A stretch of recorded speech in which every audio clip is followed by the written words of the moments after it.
Maps are very useful. They show location and how far away things are.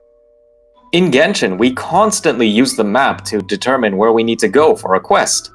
I just need to know how far away this point is from... Wait a minute. The Genshin map doesn't have a scale!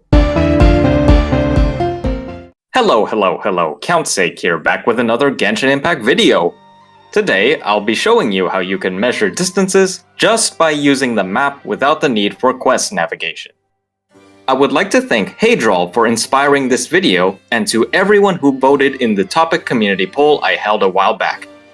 Be sure to subscribe and like the video so that you won't miss out on new ones. Who knows, if you don't subscribe now, I might fade away amongst the millions of channels, never to be seen again.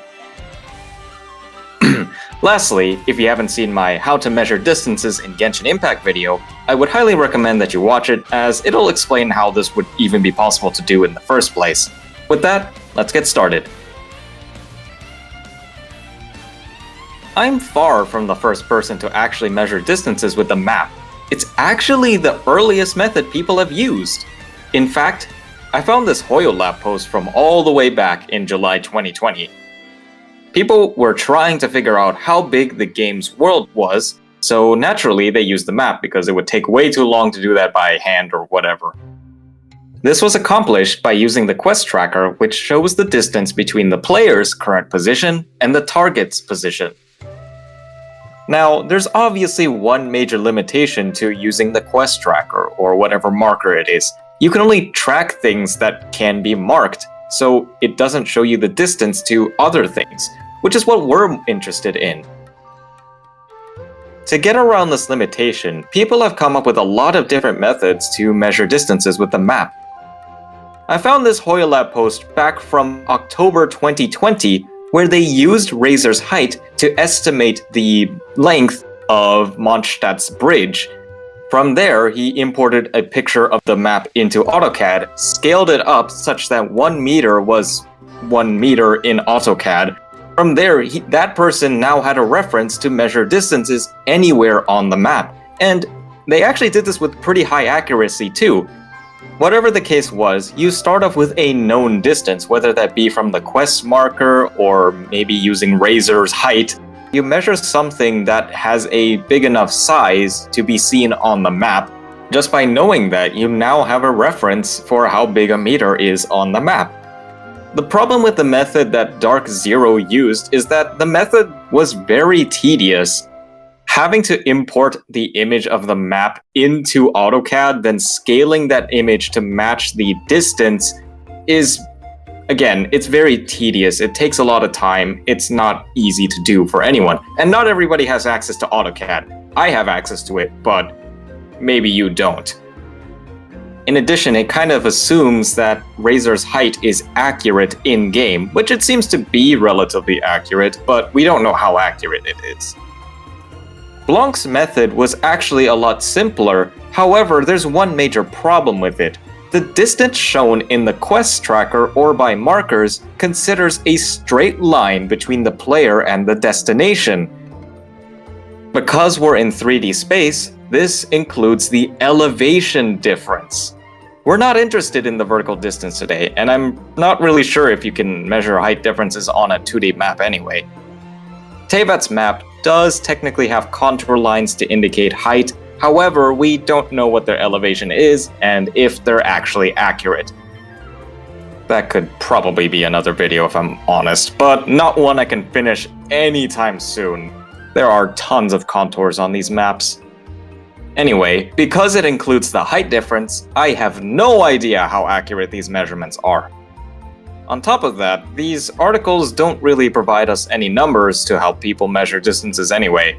For example, what was the pixels per meter or meters per pixel? I wasn't really able to find those numbers.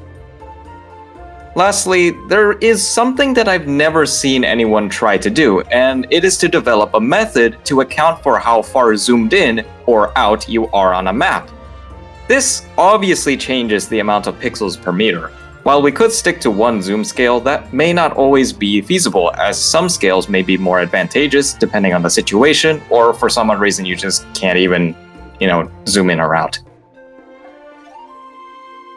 So we have one method that's very tedious but pretty accurate, but then we have one that we don't know how accurate it is, but it's pretty convenient. What the heck are we supposed to do then? If we measure a distance in pixels, we somehow need to convert that to meters. With a bit of dimensional analysis, we can find that all we need to do is multiply the pixels by meters per pixel. So we have a pixel in the denominator and a pixel in the numerator. They cancel out and you're left with meters. However, the meters per pixel is likely to be very small, so instead, what we can do is to divide by the pixels per meter because that's how fractions work anyway.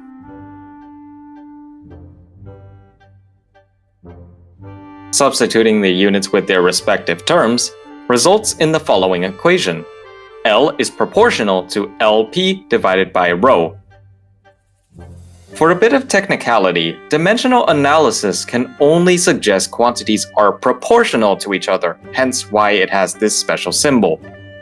However, in this case, it's actually very reasonable for the proportionality constant to be just 1, so L is equal to LP divided by rho, where L is the distance we're trying to measure in units of meters, LP is the distance measured on the map in units of pixels, and rho is the pixels per meter. One last thing, it's always important to remember the Pythagorean theorem. Since we're just dealing with 2D, it's just L squared is equal to Lx squared plus Ly squared. With that said, how do we now account for different zoom scales?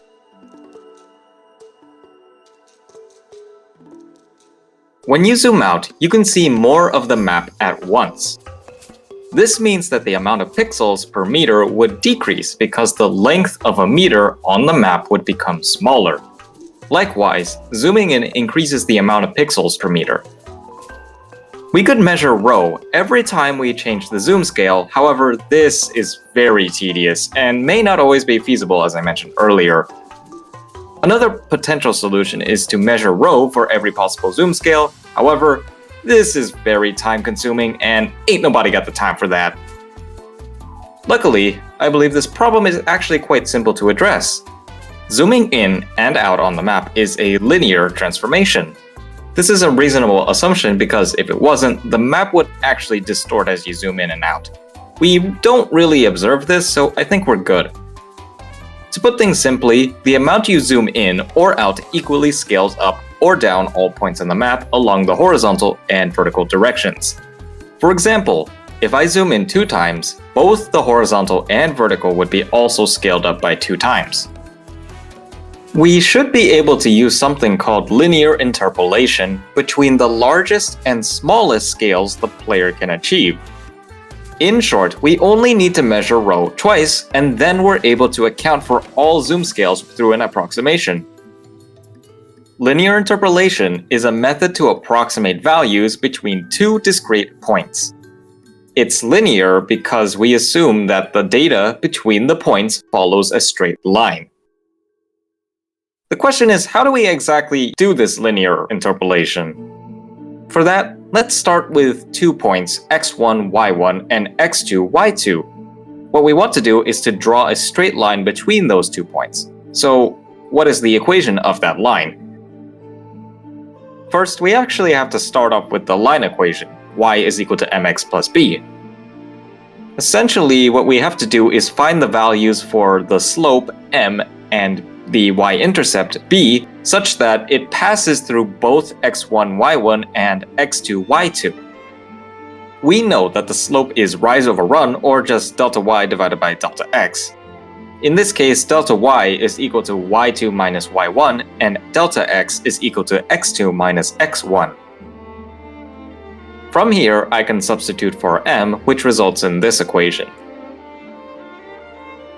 Now, to solve for b, I can either substitute x1 and y1, or x2 and y2 into x and y respectively.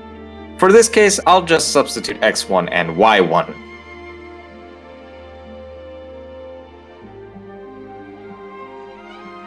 Plugging the value of b back into the equation from earlier, we can do a bit of algebra to achieve this equation for the linear interpolation.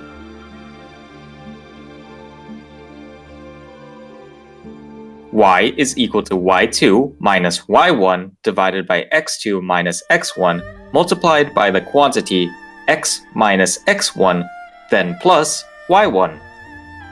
Alternatively, you could do y is equal to y2 minus y1 divided by x2 minus x1 times the quantity x minus x2 plus y2. That is if you substitute x2 and y2 instead. Both give the same output, but I personally prefer to use the one with x1 and y1. It's just a personal preference.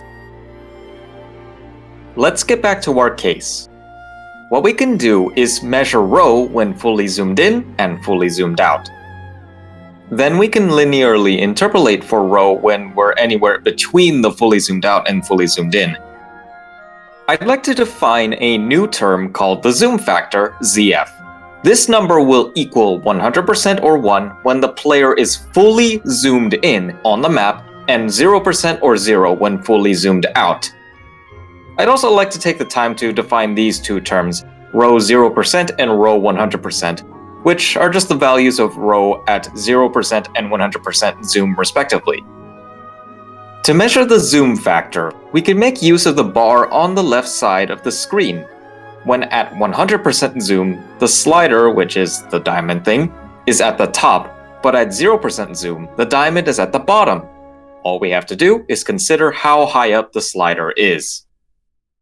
This results in the following equation.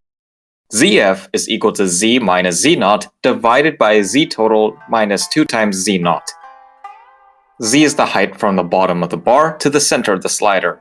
Z total is the total height of the bar, and Z0 is the distance between the center of the slider and the end of the bar when the slider is fully up or down.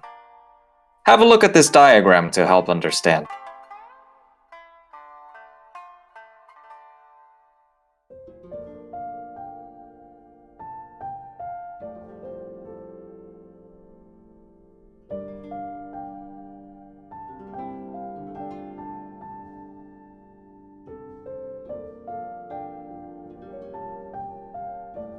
With all of this stuff defined, we can now use linear interpolation to derive the formula for ρ. We start off with ρ is equal to ρ 100% minus ρ 0% divided by 100% minus 0% multiplied by ZF minus 0% plus ρ 0%. We can simplify the equation since 100% is equal to 1 and 0% is equal to 0.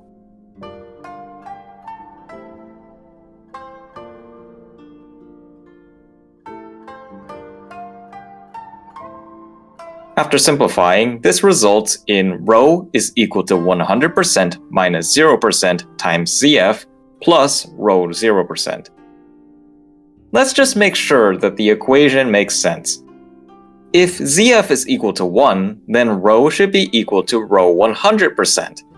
We can substitute ZF is equal to 1 and sure enough, ρ is equal to ρ 100%.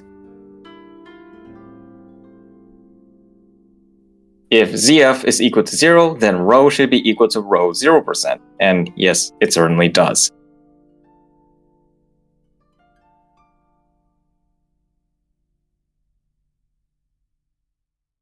With that, let's now get into the methodology. I think now is a good time to mention about my graphics. The monitor that I'm using has a 16 by 9 aspect ratio with a resolution of 1920 by 1080p. My in-game resolution is also 1920 by 1080p. You can also see the rest of my in-game graphics on screen for those who are just curious.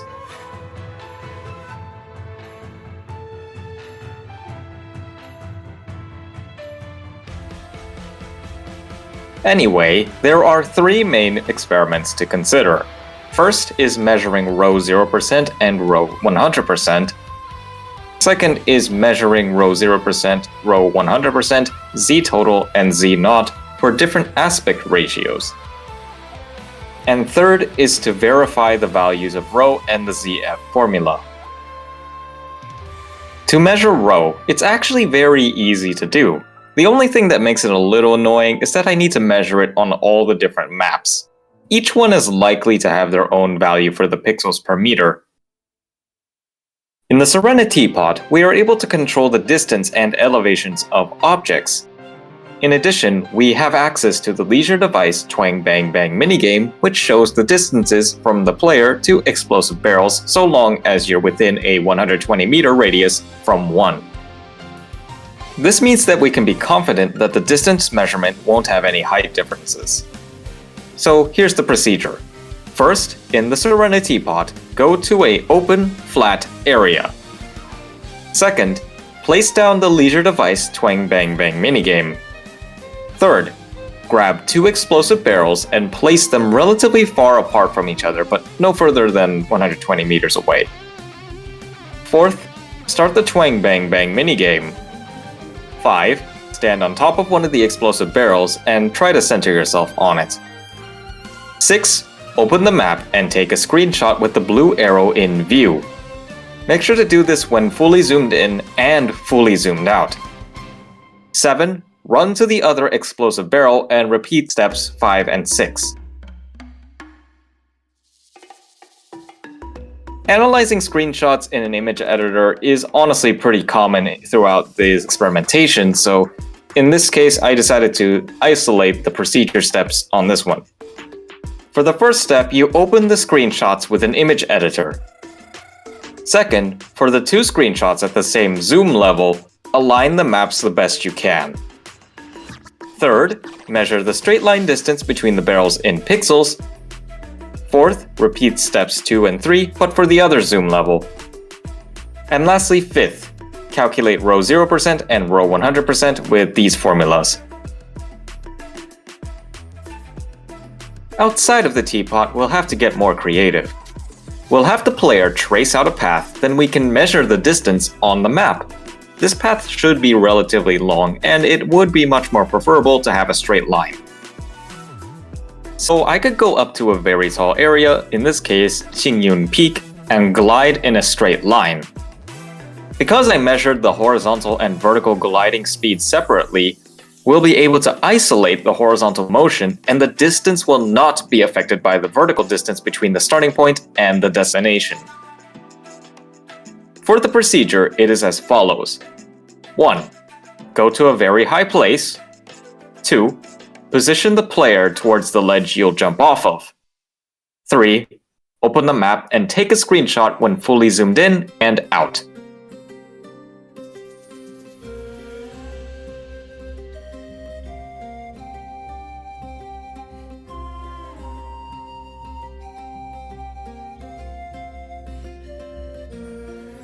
Four, open a screen recorder and start recording. 5. Jump off the ledge and start gliding. Make sure to not move the mouse at all. Even a 1 degree difference could change the actual distance covered, especially since it's over a long distance.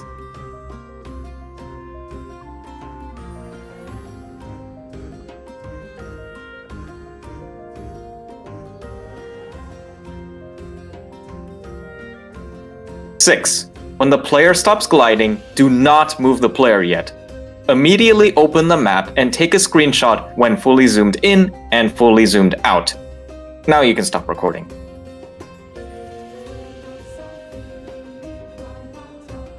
Seven, measure the amount of time the player spent gliding, which is t. Note that the time is from when you open the glider to the moment you stop gliding. So use the character animations as reference.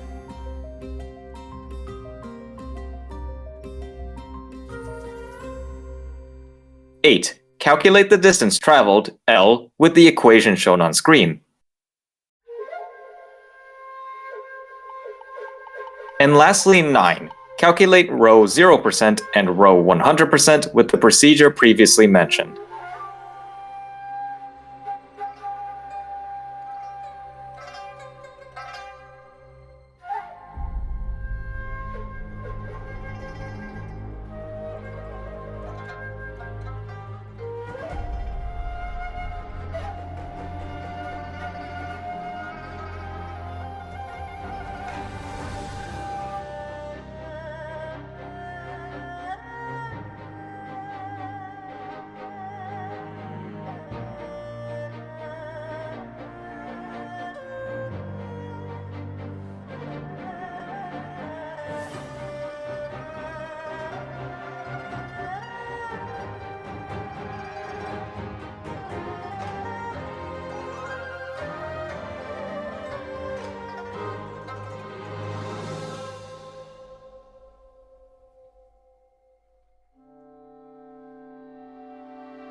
I recommend eating food that decreases gliding stamina consumption, and to have Amber on the team since she has this effect as one of her talents. Make sure that you don't have movement speed buffs though, because I only measured the gliding horizontal speed with no buffs.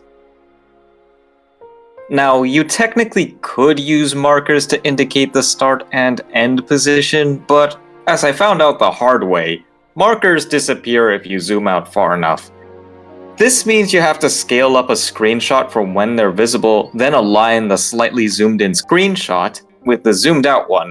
But overall, it's not worth the effort to do this. Trust me, just take screenshots using the player's position as reference.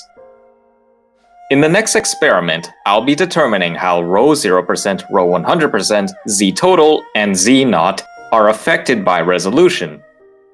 I'll just consider measuring the values in the Serenity Teapot, specifically Emerald Peak, using the procedures mentioned earlier.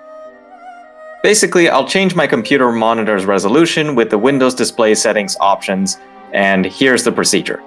First, change your display or in-game resolution. 2. Measure row 0%, row 100%, z total, and z naught. 3. Repeat from step 1 for as many different resolutions as you want to consider. For me, I use the following resolutions: 1920 by 1080, 1600 by 900, 1680 by 1050, 1400 by 1050, 1280 by 1024.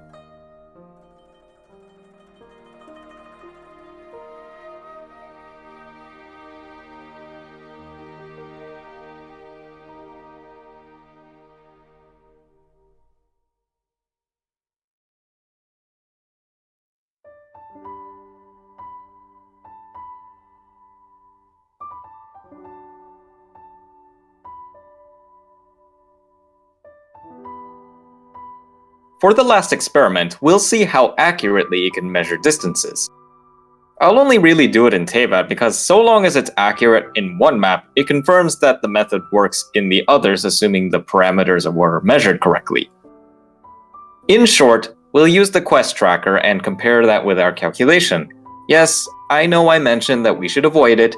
However, this is the only distance value that's readily available provided directly from the game on the Tevat map. To minimize the error caused by elevation differences, we can go very far away from the destination as much as we can. Since I haven't fully ascended yet, I decided to track the Ascension quest. So to maximize the distance, I'll go to the bottom corner of Natlan and see what the distance shows. The procedure is as follows. 1. Use the quest tracker and navigate a quest. 2. Go as far away from the destination as you can. 3. Open the map and take a screenshot. If the destination and the position of the player can't be seen in a single map, take multiple screenshots at the same scale. 4. In an image editor, align the screenshots such that they form one continuous map. 5. Draw a line between the player and the destination. 6. Measure the length of the line in pixels, LP. 7. Calculate the distance using the following formula. With that, let's now get into the results. For the pixels per meter, this table shows the values I measured on each of the maps.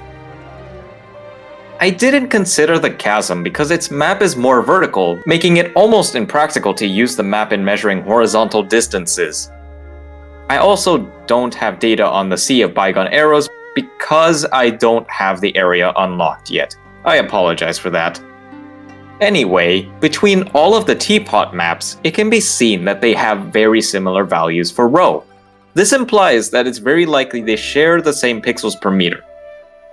Tevat and Enconomia seem to have the same row 100%, but this might just be a coincidence. On the Tevat map, row 0% being the smallest suggests that you can zoom out the furthest compared to all the other maps. The total magnification for each of the maps is about 6 times the zoomed out scale for the Tevat map, 4 times for Enconomia, and 2 times for the Teapot maps. For my measurements of row 0%, row 100%, z total, and z naught at different resolutions, This table and graphs show a summary of the results.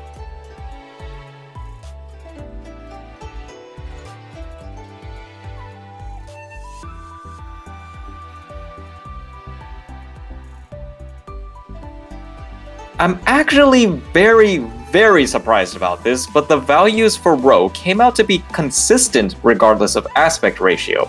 The only one that seems to be different is the 1600 by 900 resolution, being slightly smaller than the rest. The consistency of the values is something I'm very suspicious of, and I don't really have a good explanation as to why this is the case.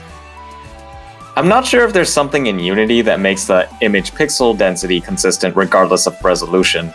I don't know why the pixels per meter appears to be the same. It really could just be a gigantic coincidence. For Z-total and Z-naught, they seem to have different values depending on your monitor resolution. Unfortunately, this means that you will have to measure these quantities for yourself. Though I did find something interesting. I was able to find an equation that can approximate their values. However, this needs confirmation. Z-total target is equal to Z-total ref times W divided by W ref. And Z-naught target is equal to Z-naught ref multiplied by W and divided by W ref. Z-total target and Z-naught target are the values at a resolution width of W. Z-total ref and Z-naught ref are the values at a resolution width of W ref. On screen is a simple example of converting 1920 by 1080 to 1680 by 1050. My guess is that Hoyo parented the graphic for the slider on the left side of the screen and let it scale with the width of the display. This helps maintain a level of consistency with the size of a UI element regardless of how big or small your display is.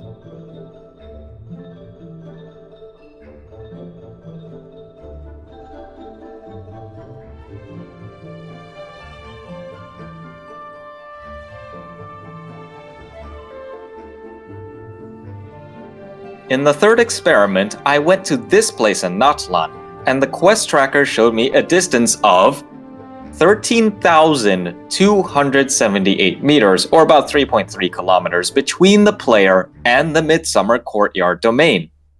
So on screen is just the process where I first considered a fully zoomed out scale.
After going through the calculations, my method estimates the distance to be 13,210.805 meters, which has a percent error of about 0.506%.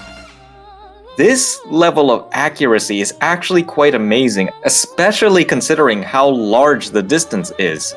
In addition, we don't know how much of an influence the elevation difference has on the actual value presented in the quest tracker, so really the error is very small. On a second test, I set the slider to a random height, which happened to be z is equal to 126 pixels.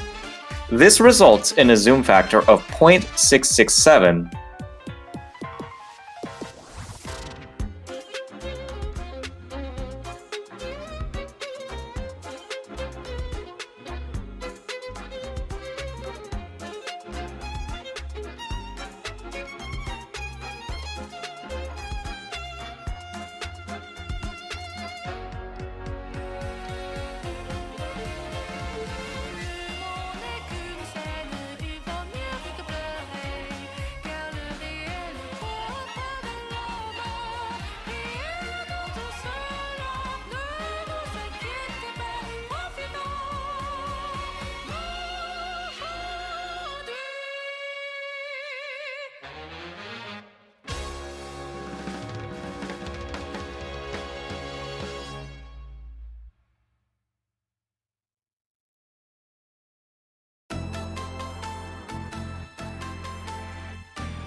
This time, the length came out to be...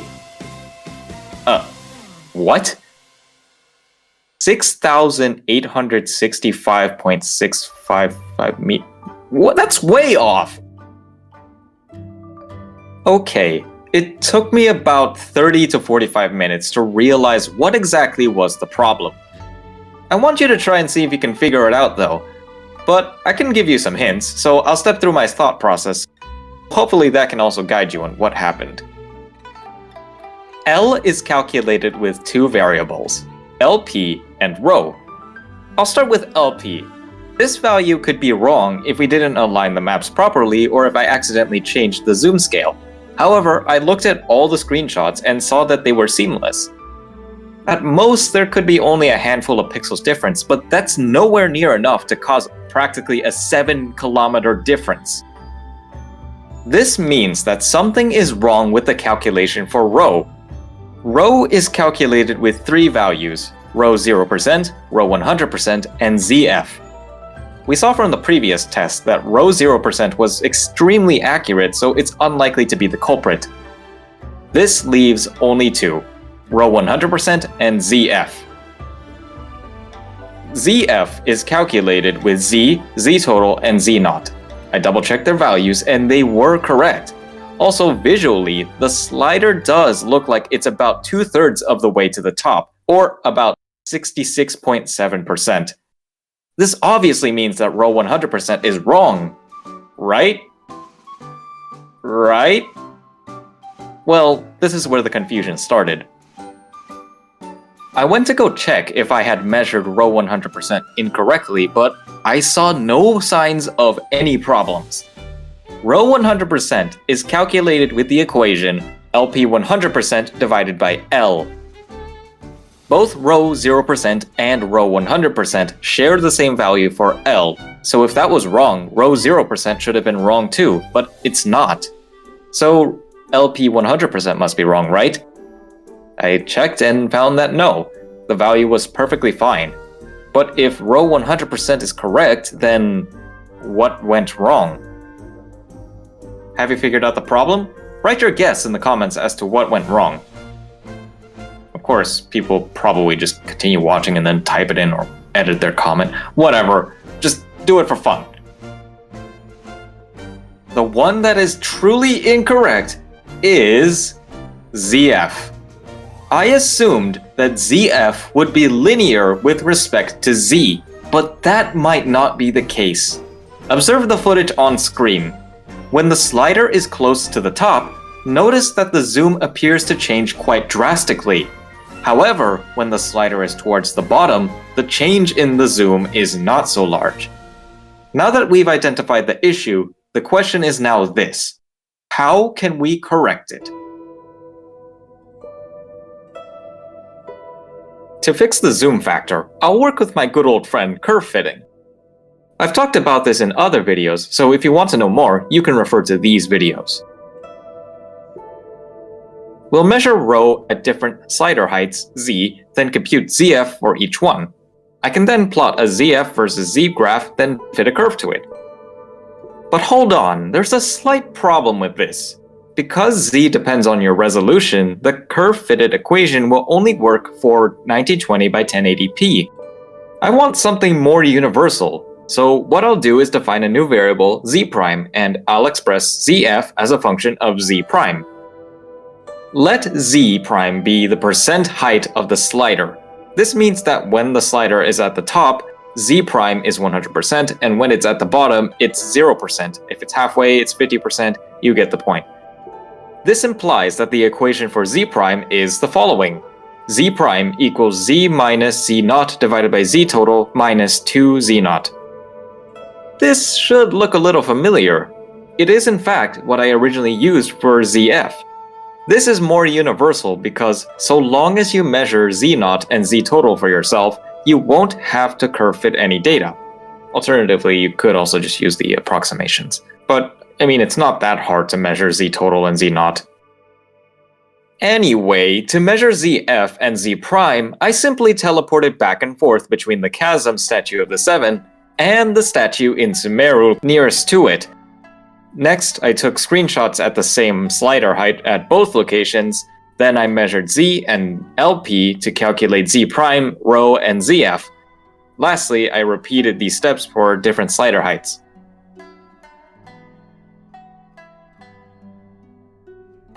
With that, here's a graph showing the measured ZF and Z prime values plotted against each other.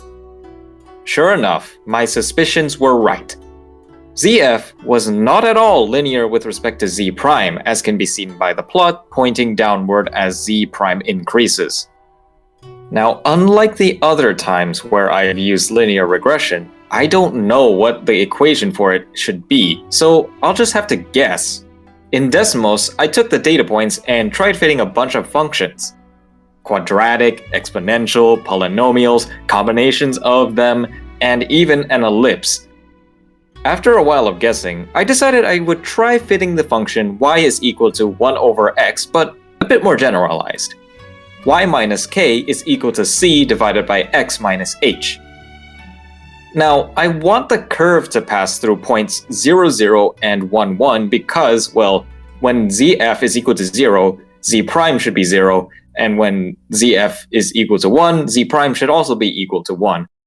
I mean, that is by definition, so yeah, it's pretty reasonable to do. Basically, I just substitute these points into the equation and then solve a system of equations, and I ultimately get up with something rather simple.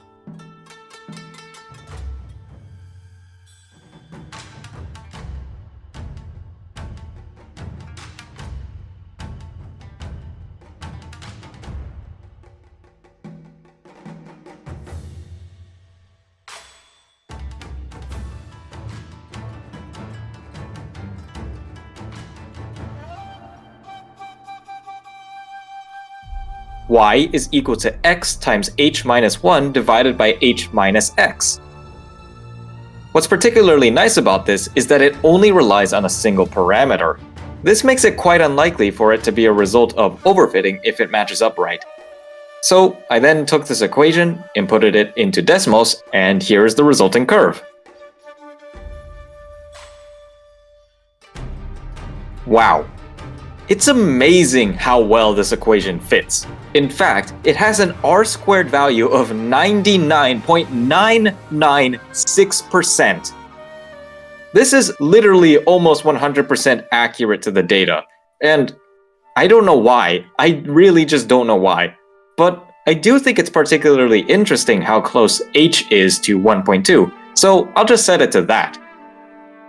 If h is equal to 1.2, the r-squared drops down to 99.978%, but it's still very high. We could talk about r-squared values all we want, but at the end of the day, we need to make sure that this thing is actually correct. So let's run through the calculations again and see what we get.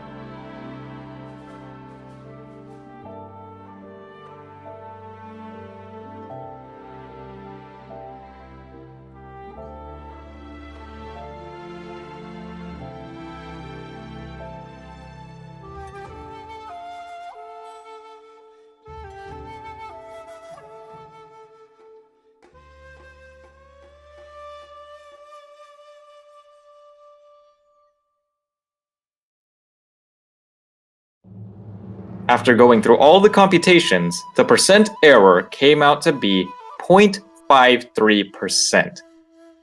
The error is slightly higher than when we fully zoomed out, but this honestly surpassed my expectations. I thought it would actually go to 0.75% or more, maybe like 1%. This just shows how accurate things are. If you're wondering why I'm saying that the error is actually smaller than what I've calculated and not larger, it's because we know the distance 13,278 meters is larger than the actual horizontal distance. Because the two values we calculated are less than 13,278 meters, the error would actually decrease. So yeah, very, very, very accurate. I would like to take this time to announce that I now have channel memberships and super thanks. For members, you'll get amazing perks such as additional videos and live streams or your name in the credits. Alternatively, you can donate via super thanks, which leaves a special highlighted message in the comments. You can also show your support by hitting like, subscribe, or sharing the video to help the algorithm know that this content is worth it. Thank you for your time, and now for the conclusions. In conclusion, I presented a method to measure distances using the map. This can be done by using the following equation. L is equal to LP divided by rho. Essentially, you measure the distance with pixel measurements, then divide by the pixels per meter, which depends on which map you're using. To calculate pixels per meter, you use this set of equations. Rho is equal to rho 100% minus rho 0% times ZF plus rho 0%. ZF equals Z prime times H minus 1 divided by H minus Z prime, where H is equal to 1.2 for Tevat, and lastly, Z prime is equal to Z minus Z naught divided by Z total minus 2 times Z naught. Here are the values for rho 100% and rho 0% with a 1920 by 1080p resolution for different maps as shown in the table on screen. I also measured rho 0%, rho 100%, Z naught, and Z total at different resolutions in Emerald Peak, which resulted in this set of data. Surprisingly, the pixels per meter didn't change much with monitor display resolution and in-game resolution, though that might just be a coincidence. For Z total and Z naught, I found that you can approximate their values at any monitor resolution through these equations. However, they aren't verified outside of my sample data, so take them with a grain of salt. For recommendations, I'm honestly very skeptical about my findings that the pixels per meter is constant with resolution. I would like to ask others to try to measure the pixels per meter for themselves and to see if they also obtain the same results I do. Another area to look into is to measure rho 0% and rho 100% for the Sea of Bygone eras. You could do it for the chasm if you really wanted to, but I personally don't recommend it. I can't make any promises that this method will work there for long distances. You can also try measuring Z naught and Z total at other resolutions to see if these equations really do match up. Lastly, something others can do is look into if the equation for ZF varies between maps. For instance, maybe in the teapot, ZF might be linear, or it might have a different value for H than Tevat's 1.2. Whatever the case is, it's something to look into. I have a bit of a confession to make. I originally had a completely different method to measure distances in the map. Initially, I followed closer to what Hadrol said in their comment, measuring distances with the blue arrow that shows the player's position. In fact, most of my data was based around this method. However, after I computed the results and saw that rho changed very little with resolution, I rewrote a lot of the script and converted my data results to be in terms of pixels per meter.